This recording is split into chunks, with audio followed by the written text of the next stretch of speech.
ya habíamos estado trabajando previamente todo lo que es referente a características de los estados de agregación. Revisamos también previamente todas aquellas variables o factores que intervienen en el comportamiento de un sistema, en este caso de un cuerpo, ya sea que se encuentre en estado líquido, que se encuentre en estado sólido, que se encuentre en estado gaseoso. Vamos a, prácticamente el programa de temas selectos de Química 1 se focaliza o se concentra en dos estados principales. Uno es el estado sólido, que es por una parte rescatar los tipos de enlace que existen, las fuerzas intermoleculares, o recordar, digamos, mejor dicho, y por otra parte lo que es el estado gaseoso, que es donde vamos a concentrar la mayor parte del primer parcial, ¿ok? En lo que es estado gaseoso. El estado gaseoso tiene varias características, yo lo hemos estado hablando. Una de ellas tiene que ver con la forma en la cual sus partículas se encuentran dentro del sistema o, digamos, se comportan dentro de un sistema, de un estado gaseoso, por una parte. Las características o qué sucede si a un gas se le aumenta la temperatura o le aumenta la presión, entonces, ¿qué es lo que pasa? Así que son los cambios de estados de agregación. Entonces, bueno, una serie de científicos que trabajaron entre el siglo XIX y el siglo XX, una serie, porque son varios científicos, crearon una serie de postulados que permiten explicar desde la química el comportamiento de los gases. A eso se le llaman leyes de los gases. Son una serie de postulados o son una serie de teorías que tratan de explicar de manera científica, a través de un modelo matemático, a través de una fórmula, cómo se comportan los gases. Entonces, prácticamente a eso nos referimos con leyes de los gases, ¿ok? Entonces, vamos a ver primeramente qué comprende o qué características comprenden estas leyes en general, ¿sí? Y posteriormente veremos entonces cuáles son esos postulados, ¿ok? Y sobre todo lo que es la parte importante aquí es identificar qué fórmula se refiere a cada postulado, que es, digamos, la parte práctica, ¿ok? Bien.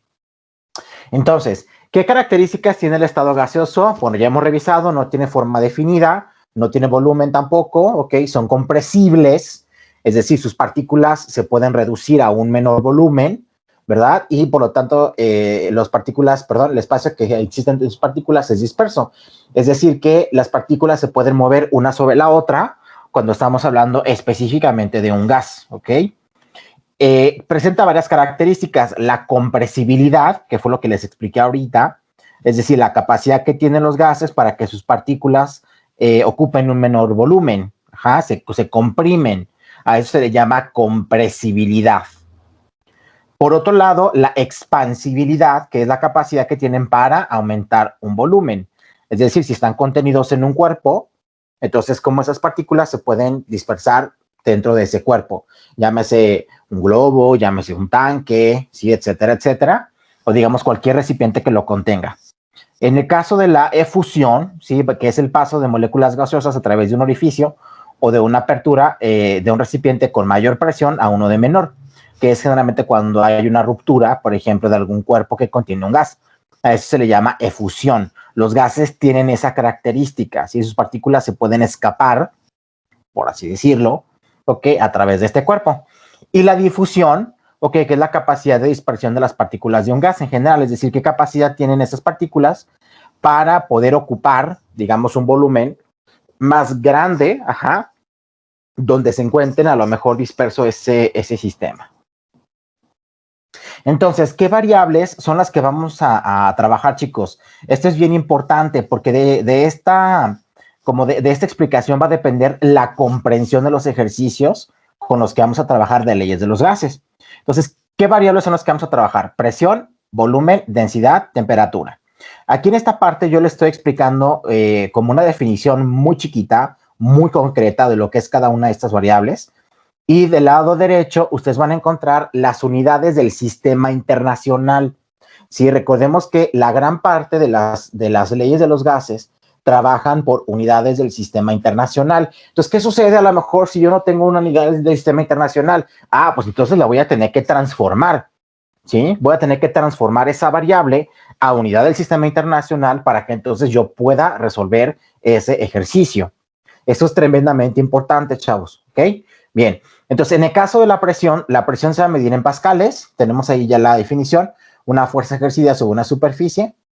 El volumen lo vamos a medir en metros cúbicos, la densidad en kilogramos sobre metro cúbico y la temperatura en Kelvin. Ok, recordemos entonces que el volumen es el espacio que ocupa un cuerpo, la densidad es la cantidad de masa de un cuerpo respecto al volumen que ocupa y la temperatura, la cantidad de calor de un cuerpo. Ok, esas son, digamos, como una definición muy sintética. Ajá. Y del lado derecho, no olvidemos entonces estas variables que van a ser utilizadas precisamente para la parte de los ejercicios. También tenemos otra que es la cantidad de sustancia, que ustedes trabajaron en química 2, que es ese número de partículas contenidas en un mol de sustancia. A eso se refiere la cantidad de sustancia. Y la cantidad de sustancia en el sistema internacional se mide en unas unidades que se le llaman moles. ¿Ok? Entonces, esas son las unidades con las que vamos a trabajar en TSQ. ¿Ok? Perfecto. Y entonces viene la parte, digamos, central de cómo explican las leyes de los gases, el comportamiento de un gas, parte de dos modelos de gases, así lo vamos a llamar. ¿A qué se refiere con modelo de gases? Existen teóricamente lo que se le llama un gas ideal y existe también lo que se le llama un gas irreal. Un gas ideal, por definición, nos dice que es una masa gaseosa que trabaja a presión de una atmósfera y 0 grados Celsius. Es decir, trabaja en condiciones normales de presión y temperatura, que también se le conoce como TPN. Siempre que lean, sobre todo chicos, en sus exámenes de admisión de licenciatura, que existan condiciones TPN, son condiciones normales de presión y temperatura. ¿Ok? Están en inglés, Temperature and Pressure Normal, ¿ok? Pero digamos que cada vez que vean TPN es, ok, perfectamente yo puedo identificar que son condiciones normales de presión y temperatura, ¿sí? En el caso de un gas ideal. ¿Qué sucede en el caso de un gas real? En el caso de un gas real, sí, entonces sería una masa gaseosa cuyo comportamiento no puede ser explicado desde la ley de los gases. Es decir, pues es prácticamente lo que sucede. Pero entonces, ¿cuál es la importancia de las leyes de los gases? Explicar de manera teórica, ojo, de manera teórica, cómo puede ser el comportamiento de un gas. Aunque sabemos tal vez que en la realidad esos gases pueden tener comportamientos que pueden estar alejados de las explicaciones de esas teorías, ¿sí? Pero digamos que el sustento matemático es la parte importante de todas las leyes de los gases. ¿Sí? Entonces tenemos un gas ideal contra un gas real. Y entonces estas son las leyes de los gases, todas las fórmulas que vamos a utilizar para trabajar leyes de los gases. Tenemos entonces en total son 7 leyes: ley de Boyle, ley de Charles, ley combinada de los gases, ley de Avogadro, ley del gas ideal, ley de Dalton, que también se le conoce como ley de las presiones parciales, y la ley de Gay-Lussac. En esta parte izquierda superior izquierda, les puse el significado de cada una de las letras, es decir, a qué variable o qué magnitud me está refiriendo. Si vemos una P mayúscula, se refiere a presión. Si vemos una V, es un volumen.